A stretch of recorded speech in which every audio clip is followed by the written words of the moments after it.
अस्सलाम वालेकुम मेरे प्यारे viewers, welcome to my channel. उम्मीद करती हूँ कि आप सब खैरियत से होंगे। आज का टॉपिक जैसे कि आप जानते हैं कि कमेंट्स रिस्पांस का डे है, तो ये वीडियो सबके लिए बहुत इन्फॉर्मेटिव होने वाली है, क्योंकि जैसे कि मैं हमेशा से कहती हूँ कि उन लोगों के लिए तो ये वीडियो इन्फॉर्मेटिव होती ही है जिनको उनके कमेंट्स का रिस्पांस मिल जाता है, बल्कि उन लोगों के लिए भी उतनी ही इन्फॉर्मेटिव होती है जिन्होंने कमेंट्स नहीं भी किए होते, क्योंकि बैंक से रिलेटेड बहुत से ऐसे कॉमन क्वेश्चन होते हैं जो आपके माइंड में घूम रहे होते हैं, लेकिन आपको क्लैरिटी नहीं मिल पाती है कहीं से।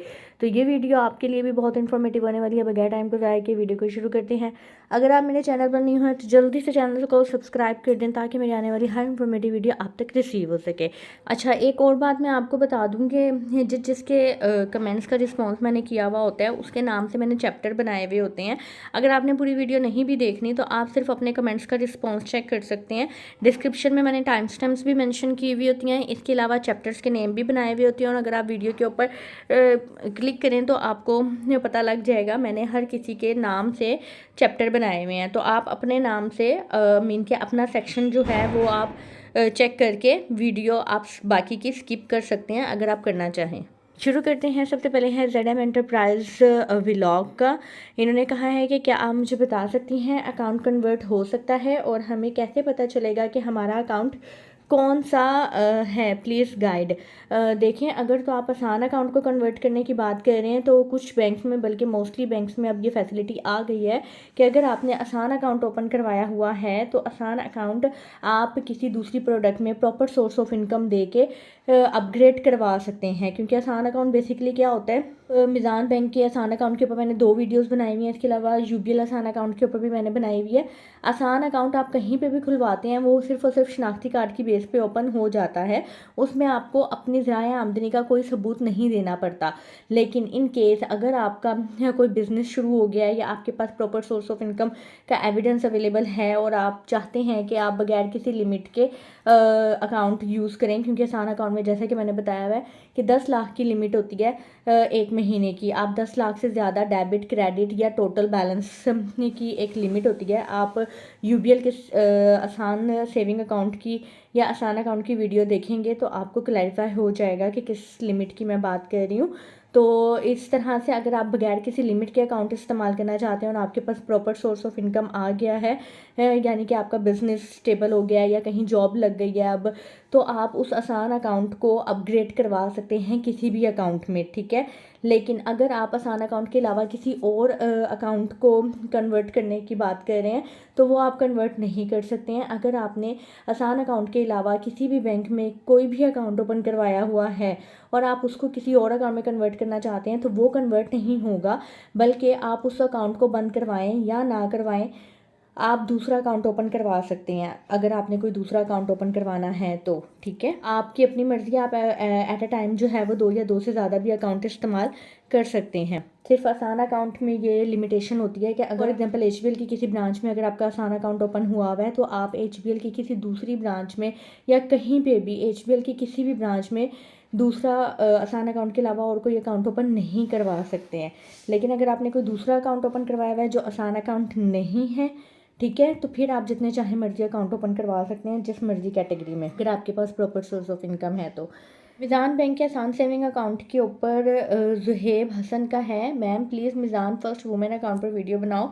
जी इंशाल्लाह ज़रूर मैं बनाऊंगी। नेक्स्ट है इन्हीं का ही, ma'am Islamic point of view से इसकी क्या वैल्यू है। देखें, NBP इजाफी मुनाफा अकाउंट जो है वो इस्लामिक नहीं है, ये कन्वेंशनल है। ज़ाहिरी बात है कि मैं जैसा कि अक्सर मैंने बताया भी हुआ है कि अगर आप इस्लामिक बैंक में या इस्लामिक अकाउंट ओपन करवाते हैं तो उसमें उनके फतवा अवेलेबल होते हैं कि उसके ऊपर मिलने वाला मुनाफा हराम नहीं होता है, सूद नहीं होता है, ठीक है। लेकिन ये जो नॉर्मली कन्वेंशनल ब्रांचेस में अकाउंट ओपन हुए हुए होते हैं, सेविंग अकाउंट ओपन हुए हुए होते हैं, तो उसके ऊपर मिलने वाला जो भी इंटरेस्ट होता है जिसको आप प्रॉफिट के नाम से जानते हैं, वो समझ लें कि नीरा सूद ही होता है। मेरा काम है इन्फॉर्मेशन देना। अगर आपका दिल सेटिस्फाई होता है, आप अकाउंट ओपन करवा लें, नहीं होता तो आप किसी इस्लामिक ब्रांच में यानी कि कोई भी इस्लामिक अकाउंट या इस्लामिक बैंक में इन्वेस्टमेंट कर लें।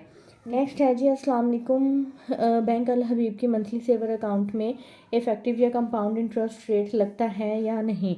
नहीं, उसमें नहीं लगता। HBL में जो है वो इफ़ेक्टिव रेट का असूल है, वो भी डिपेंड करता है कि अगर आपकी अमाउंट बहुत ज़्यादा है और आप पहले ही उनसे डीलिंग कर लेते हैं कि मुझे इतना मैक्सिमम रेट चाहिए, ठीक है, तो वो फिर अप्रूवल वगैरह लेके आपको वो इफ़ेक्टिव या कंपाउंड रेट की जो भी पॉलिसी है वो एप्लीकेबल कर देते हैं, ठीक है। लेकिन बैंक अल हबीब में एक ही रेट होता है। आप उसके ऊपर बल्कि मंथली सेवर अकाउंट के ऊपर मैंने वीडियो भी बनाई हुई है, आप मेरी बैंक अल हबीब की मंथली सेवर अकाउंट की वीडियो देख लें, ठीक है। और अगर आप लोगों को लगता है कि वीडियो जो भी मैं सजेस्ट करती हूँ वो आपके लिए ढूंढना मुश्किल है, तो आप मेरी चैनल की प्लेलिस्ट में जाया करें, ठीक है। ये मैं आपको गाइड भी कर देती हूँ।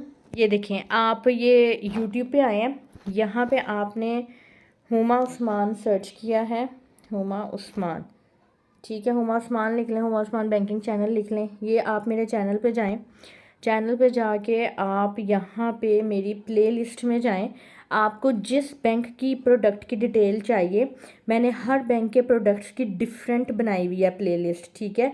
जैसा कि ये देखिए, MCB बैंक लिमिटेड प्रोडक्ट्स हैं, ठीक है। अस्करी बैंक की सारी प्रोडक्ट्स की डिटेल्स इसमें हैं, ये देखें अस्करी बैंक की आ गई है। यानी कि प्लेलिस्ट जो है वो मैंने बैंक के नेम से बनाई हुई है। ये बैंक अल हबीब के सारे अकाउंट्स की डिटेल्स है, ये नेशनल सेविंग्स के, कौमी बचत के सारी जो भी उनकी हैं प्रोडक्ट्स, ये उसकी डिटेल्स हैं ये सारी। तो इस तरीके से आप जिस भी बैंक की प्रोडक्ट की डिटेल जानना चाहते हैं, आप उस बैंक के नाम की प्लेलिस्ट में चले जाएं, ठीक है। और कमेंट्स रिस्पॉन्स की ये देखिए मैंने अलग से प्लेलिस्ट बनाई हुई है, और मिज़ान बैंक की अलग से बनाई हुई है, UBL की अलग से बनाई हुई है। तो ये आप इस तरीके से ईज़िली फाइंड आउट कर सकते हैं। अगर मैं किसी भी बैंक के अकाउंट का नाम लेती हूँ, आप उस बैंक के नाम की प्लेलिस्ट में जाएं और अपनी पसंद की जो भी आपने वीडियो देखनी है वहाँ से सर्च कर सकते हैं। ये आप वहाँ से मेरी जो है वो बैंक अल हबीब की प्लेलिस्ट में जाएं और मंथली सेवर अकाउंट की जो है वो वीडियो आप चेक कर लें। नेक्स्ट है जी बैंक अल हबीब मंथली सेवर सेविंग अकाउंट। जैसे अभी मैं बात कर रही थी मंथली सेवर अकाउंट की, ये वो वीडियो है। इस वीडियो पे जी दानिश मकबूल का कमेंट आया हुआ है, ये फाइलर और नॉन फाइलर क्या होता है। देखें, फाइलर वो होता है जिन्होंने अपनी रिटर्न जमा करवाई हुई होती है, यानी कि जो FBR में रजिस्टर्ड होते हैं, उनका NTN बना हुआ होता है, जो टैक्स पेयर होते हैं, ठीक है, और उसको फाइलर कहा जाता है। और जो टैक्स पेयर नहीं होते हैं उसको नॉन फाइलर कहा जाता है। मैं लिंक भी मेंशन कर दूंगी, मैंने फाइलर और नॉन फाइलर के ऊपर अलग से वीडियो भी बनाई हुई है, उसके अंदर एक्सप्लेन भी किया हुआ है। अगर आप रजिस्टर्ड हैं, यानी कि FBR में रजिस्टर्ड हैं, आपका NTN बना हुआ है, लेकिन अगर आपने रिटर्न जमा नहीं करवाई हुई है तो आपका नाम एक्टिव टैक्स पेयर लिस्ट में नहीं आएगा जब तक आप रिटर्न जमा नहीं करवाएंगे। अगर आप रजिस्टर्ड हैं लेकिन आपका नाम एक्टिव टैक्स पेयर लिस्ट में नहीं है तो फिर आपको फाइलर कंसिडर नहीं किया जाएगा। बैंक में हर हफ्ते या एक स्पेसिफिक टाइम होता है, एक स्टेप चलता है, और जो लोग एक्टिव टैक्स पेयर लिस्ट में उनका नाम नहीं आता है उनको नॉन फाइलर मार्क कर दिया जाता है, ठीक है। इसी तरीके से जब आप रिटर्न जमा करवा देते हैं, आपका एक्टिव टैक्स पेयर लिस्ट में नाम आ जाता है तो फिर आपको फाइलर कंसिडर किया जाता है। आप मेरी वो वीडियो चेक कर लीजिएगा, मैं डिस्क्रिप्शन में लिंक मेंशन कर दूंगी, आई कार्ड पे भी आपको नज़र आ रहा होगा। आप वहाँ से फाइलर नॉन फाइलर की FBR की मेरी वीडियो चेक कर लें, आपको क्लैरिफाई हो जाएगा।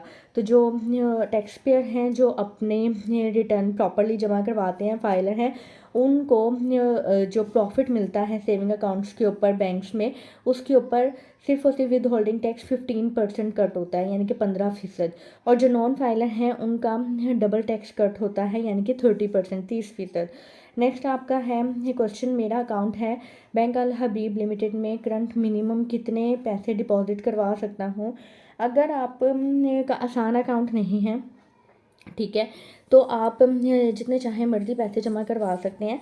मिनिमम आपने पूछे हैं तो मिनिमम आप 100 रुपये की करेंसी से शुरू कर सकते हैं। आप 100 रुपये से जितने चाहे मर्जी पैसे जमा करवा सकते हैं। अगर आपके पास 100 रुपये भी हैं आप वो भी जमा करवा सकते हैं। 100 रुपये से कम माइट भी के वो ना लें, 100 रुपये से ऑनवर्ड आप जितने चाहे मर्जी जमा करवा सकते हैं।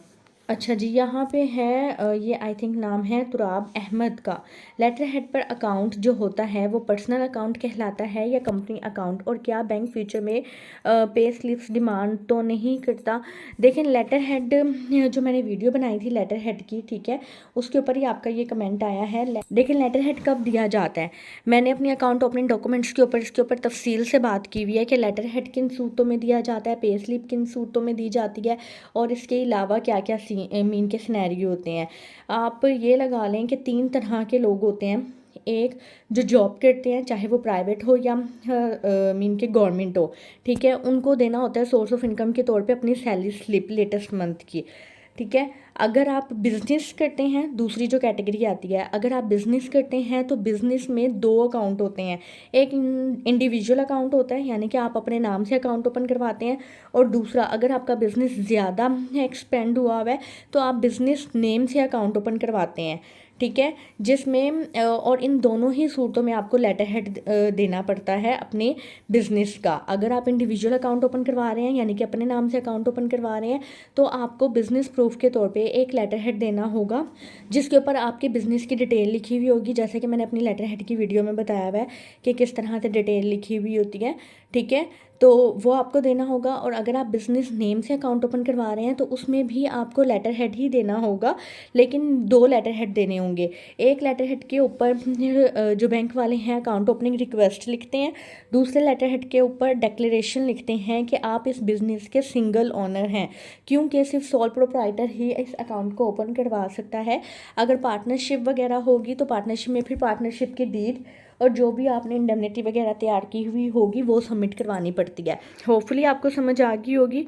अगर फिर भी आपको क्लियर नहीं है तो आप मुझे बता दीजिएगा, क्योंकि देखें लेटर हेड और पे स्लिप का आपस में कोई ताल्लुक नहीं है। अगर आपका बिज़नेस है तो आप लेटर हेड देंगे, अगर आप जॉब करते हैं तो फिर आप पे स्लिप देंगे, ठीक है। जब आपने एक दफ़ा लेटर हेड दे दिया, अपना सोर्स ऑफ इनकम दे दिया, तो फिर वो आपसे पे स्लिप क्यों दे लेंगे?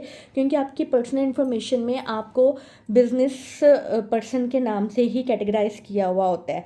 अच्छा, तीसरी कैटेगरी क्या होती है? पहली होगी पे स्लिप की, दूसरी हो गई बिजनेस पर्सनस की जो कि लेटर हेड देते हैं, तीसरी होती है हाउसवाइफ की। अब हाउसवाइफ क्या होती हैं? या तो वो अपना काम कर रही होती हैं, यानी कि घरों में कपड़े सी रही होती हैं, बच्चे पढ़ा रही होती हैं, या कुकिंग का कोई काम कर रही होती हैं, तो वो अपना जो है वो घर का एड्रेस ही मेंशन करके लेटर हेड बना सकती हैं। जैसे कि मैंने अपनी लेटर हेड बनाने वाली वीडियो के ऊपर प्रॉपरली मेंशन भी किया हुआ है कि फ़ीमेल अपना लेटर हेड किस तरह से बना सकती हैं, ठीक है। और अगर वो हाउसवाइफ अपना कोई काम नहीं करती बल्कि डिपेंड करती हैं अपने बेटे पे, अपने भाई पे या फिर अपने हस्बैंड पे, तो फिर जो सोर्स ऑफ इनकम की डिटेल जाएगी वो उनके हस्बैंड की या जिसकी भी होगी, यानी कि अगर वो अपने फादर पे रिलाई कर रही हैं या जिसका भी उन्होंने सोर्स ऑफ इनकम देना है, अपने हस्बैंड का अगर देना है तो वो अपने हस्बैंड का सोर्स ऑफ इनकम देंगी। अब हस्बैंड की भी फिर वही कैटेगरी होगी। अगर तो हस्बैंड जॉब करते हैं तो उनकी सैलरी स्लिप उनको देनी होगी अपनी वाइफ का अकाउंट ओपन करवाने के लिए। अगर वो बिज़नेस करते हैं तो उनको लेटर हेड देना होगा अपने वाइफ का अकाउंट ओपन करवाने के लिए, और लेटर हेड के ऊपर वो लिख के देंगे कि मैं ये बिज़नेस करता हूँ जिसका मैं सिंगल ओनर हूँ, और मैं अपनी वाइफ को जो है वो फ़ंड प्रोवाइड करूँगा सेविंग पर्पज़ के लिए या किसी भी पर्पज़ के लिए, तो इनका अकाउंट काइंडली ओपन कर दें। अकाउंट उनकी वाइफ का ही ओपन होगा, यानी कि उस हाउस वाइफ का ही ओपन होगा। सिर्फ और सिर्फ अकाउंट ओपनिंग के वक्त कुछ डॉक्यूमेंटेशंस जो हैं वो हस्बैंड की ली जाएंगी, ताकि बैंक वालों को ये उनके पास एविडेंस हो कि इस अकाउंट में पैसा किस पर्सन का आ रहा है और किस ज़रिए से आ रहा है। वो सेविंग सर्टिफिकेट के ऊपर इन्होंने कबीर साहब ने एक कमेंट किया हुआ है, अब तफसील छोड़ें, प्रॉफिट बताएं। देखिए मैंने प्रॉफिट बताया हुआ है, आप वीडियो को ध्यान से देखें तो लास्ट में मैंने प्रॉपरली प्रॉफिट की कैलकुलेशन की हुई होती है। अगर फिर भी आपको समझ नहीं आती आप मुझे कमेंट में बता दीजिएगा, मैं आपके लिए दोबारा कर दूँगी। नेक्स्ट है जी बहबूद, पहले 1380 ले रहे हैं, अब कितना प्रॉफिट हुआ है वो बताएं और सिर्फ प्रॉफिट बताएं।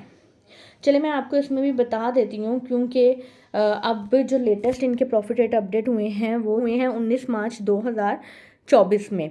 उसके अकॉर्डिंगली मैं आपको रेट बता देती हूँ बहबूद सेविंग को 1 लाख के ऊपर कितनी अमाउंट मिल रही है महाना प्रॉफिट की। ये लें जी, ये कौमी बचत का बहबूद सेविंग सर्टिफिकेट का है चार्ट, इसका मैं आपको गाइड कर देती हूँ। बहबूद सेविंग सर्टिफिकेट जो है वो 13 मार्च 2024 में जो है जो रेट्स आए थे वो पहले की निस्बत इंक्रीज़ होके आए थे। आपको 1 लाख की अमाउंट के ऊपर जो है वो 15.60% के अकॉर्डिंगली 1300 प्रॉफिट मिलेगा। इसमें ना तो कोई टैक्स कट होता है और ना ही कोई ज़कात कट होती है, ठीक है, बहबूद सेविंग सर्टिफिकेट में, जो इसका बहुत ही बेहतरीन बेनिफिट है, जिसकी वजह से फाइलर और नॉन फाइलर का दोनों का प्रॉफिट 1300 महाना ही है 1 लाख की अमाउंट के ऊपर, ठीक है। आप जो इन्वेस्टमेंट कर सकते हैं वो मैक्सिमम, अगर आपने इंडिविजुअली इन्वेस्टमेंट करनी है तो आप 75 लाख तक इन्वेस्टमेंट कर सकते हैं। अगर आपने जॉइंट में इन्वेस्टमेंट करनी है तो आप 1.5 करोड़ तक इन्वेस्टमेंट कर सकते हैं। या लाइट बैंक के इजी करंट अकाउंट के ऊपर कैट पांडा के नाम से एक आईडी है, उनका क्वेश्चन है कि ये सिर्फ आईडी कार्ड पे ओपन होगा क्या? नहीं, सिर्फ आईडी कार्ड पे आसान अकाउंट ही ओपन होता है। आसान अकाउंट के अलावा आप कोई भी अकाउंट ओपन करवाएंगे तो उसके लिए आपको प्रॉपर सोर्स ऑफ इनकम देना होगा। अभी मैंने पिछले कमेंट में जो है वो सोर्स ऑफ इनकम के बारे में एक्सप्लेन किया है कि क्या क्या चीज़ें आपको प्रोवाइड करनी पड़ती हैं। अदरवाइज़ मेरी आप अकाउंट ओपनिंग डॉक्यूमेंट्स की वीडियो चेक कर लीजिएगा, ठीक है, वहाँ पे आपको सारी डिटेल्स मिल जाएंगी। नेक्स्ट है जी तारिक का, please suggest any best Islamic saving account of any bank except Meezan Asaan saving account. आप मिज़ान का आसान सेविंग अकाउंट अगर नहीं लेना चाहते तो मिज़ान का महाना बचत अकाउंट है, आप वो चेक कर लें, ठीक। इसके अलावा कौमी बचत पाकिस्तान में सरवा की इस्लामिक प्रोडक्ट्स अवेलेबल हैं, आप वो चेक कर सकते हैं, ठीक है, वो भी इस्लामिक हैं। तो ये इस्लामिक प्रोडक्ट्स जो हैं वो आप खुद चेक करें कि आप कहाँ पे इन्वेस्ट करना चाहते हैं, किसका रेट ज़्यादा है, आपको क्या क्या रिक्वायरमेंट चाहिए।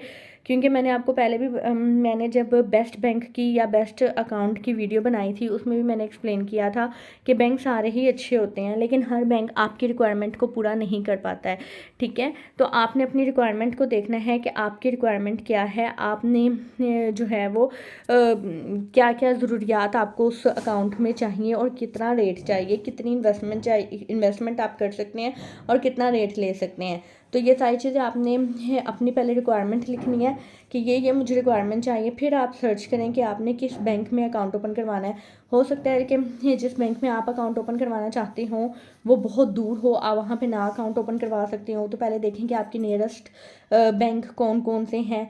अगर आप खुद फिज़िकली विज़िट करना चाहते हैं हर बैंक में जाएं और उनसे पॉसिबिलिटी पूछें कि मुझे मैक्सिमम कितना प्रॉफिट मिल सकता है अगर मैं इस्लामिक पॉइंट ऑफ व्यू से इन्वेस्टमेंट करता हूँ, ठीक है। तो ये आपने सर्च खुद करना होता है क्योंकि मैंने तो इन्फॉर्मेशन दी हुई है, वीडियोस बनाई हुई हैं, आप उन वीडियोस को भी चेक कर सकते हैं, जो आपको अच्छा लगे आप अकाउंट ओपन करवा सकते हैं। नेक्स्ट तारिक साहब का यह है कि नेशनल सेविंग की इस्लामिक अकाउंट सर्विस अवेलेबल है या नहीं, प्लीज़ इन्फॉर्म जी। मैंने जैसा कि अभी बताया कि इनकी सर्वा इस्लामिक प्रोडक्ट्स हैं, आप उन दोनों प्रोडक्ट्स को चेक कर सकते हैं। मैंने आपको लिंक भी मेंशन करके दिया था कमेंट्स में, आप वो वीडियो चेक कर सकते हैं। कलीम साहब का है कि एक टाइम में एटीएम से कितनी रकम निकलवा सकते हैं। देखेंगे, डिपेंड करता है आपके डेबिट कार्ड पे। कुछ डेबिट कार्ड पे लिमिट होती है कि 50,000 एक ही टाइम में निकल आता है। कुछ डेबिट कार्ड में लिमिटेशंस होती हैं कि आप लिमिट उसकी एक दिन की 50,000 होती है लेकिन आप एक दफ़ा में 25,000 से ज़्यादा नहीं निकलवा सकते हैं। तो फिर आपको 25,000 करके 2 दफ़ा निकलवाने पड़ते हैं, ठीक है। तो ये डिपेंड करता है कि आपका कार्ड कौन सा है। आप मुझे अपने कार्ड का नाम बता दें कि आपके पास कौन से बैंक के जो है वो कौन सी कैटेगरी का डेबिट कार्ड मौजूद है, उसके अकॉर्डिंगली मैं आपको लिमिट वगैरह बता दूंगी। जी, ये थे आज के कमेंट्स। होपफुली कि आपको वीडियो अच्छी लगी होगी। वीडियो को शेयर कर दीजिएगा उन लोगों के साथ जिन लोगों को इसकी ज़रूरत है। अगर आपका एक भी क्वेश्चन क्लियर हुआ है या आपको आपके क्वेश्चन का जवाब मिल गया है तो मेरी वीडियो को शेयर लाजमी कीजिएगा। चैनल को सब्सक्राइब कर दीजिएगा अगर अभी तक आपने सब्सक्राइब नहीं किया है। अपना ख्याल रखिएगा, दुआ में याद रखिएगा। मुझे इजाज़त दें, अल्लाह हाफिज़।